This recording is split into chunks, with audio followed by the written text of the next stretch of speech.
Welcome to Mahesh சாஃப்ட்வியூ. இன்றைக்கி நம்ம வீடியோவில் என்ன பார்க்க போகிறோம் அப்படின்னா, ரைட் கிளிக் ஆப்ஷன் யூஸ் பண்ணி எப்படி விண்டோஸை ஈஸியாக ஷட் டவுன் பண்ணலாம் அப்படின்ட்டு பார்க்க போகிறோம். வாங்க வீடியோக்குள்ளே போகலாம். First run dialog box open பண்ணிவிட்டு அதில் REGEDIT அப்படின்னு டைப் பண்ணி என்டர் பண்ணிக்கோங்க. இப்போ ஹெச்கி கிளாஸஸ் ரூட் அதுக்குள்ளே டெஸ்க்டாப் பேக்ரவுண்ட் அதை செலக்ட் பண்ணிக்கோங்க. ஓகேவா, அதை எக்ஸ்பேண்ட் பண்ணிவிட்டு அதில் செல் அப்படின்னு இருக்கும், அதை ரைட் கிளிக் பண்ணுங்கள். ரைட் கிளிக் பண்ணி நியூ, அதுக்கப்புறம் நியூ கீ, இதை ஷட்டவுன் PC அப்படின்ட்டு டைப் பண்ணி ஓகே கொடுங்க.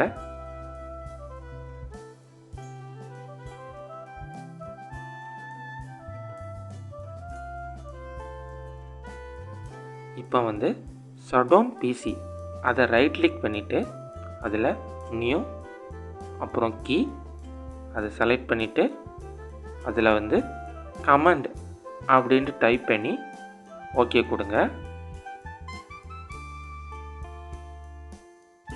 இப்போ ரைட் சைடில் டிஃபால்ட்டில் நான் சொல்கிற கமாண்ட்டை டைப் பண்ணுங்கள்.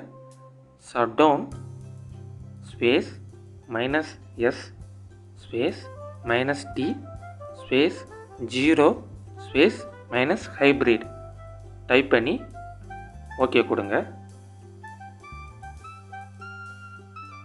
நெக்ஸ்ட்டு ஐகான்ஸ் எப்படி செட் பண்ணலாம் அப்படின்னு பார்க்க போகிறோம். ஓகேவா, இப்போ அதே இதில் நியூ ஸ்ட்ரிங் வேல்யூ, அதுக்கப்புறம் அதில் ஐகான்ஸ் அப்படின்ட்டு டைப் பண்ணி ஓகே கொடுங்க. அதை டபுள் கிளிக் பண்ணி நான் சொல்கிற கமாண்டை என்டர் பண்ணுங்கள். செல் 32.dll, -329 அப்படின்னு டைப் பண்ணி என்டர் பண்ணணும். இப்போ டெஸ்க்டாப்பில் போய் ரைட் கிளிக் பண்ணும்போது நம்ம க்ரியேட் பண்ண கமாண்ட் வந்திருக்கோம். இப்போ அடுத்தது பொசிஷன் எப்படி சேஞ்ச் பண்ணலாம் அப்படின்ட்டு பார்க்க போகிறோம். நியூவில் போய் ஸ்ட்ரிங் வேல்யூ கொடுங்க, அதை பொசிஷன் அப்படின்ட்டு டைப் பண்ணி ஓகே கொடுங்க. அதை டபுள் கிளிக் பண்ணி டாப் அப்படி இல்லைன்னா பாட்டம் அப்படின்ட்டு ரெண்டையும் மாற்றி மாற்றி கொடுத்துக்கலாம்.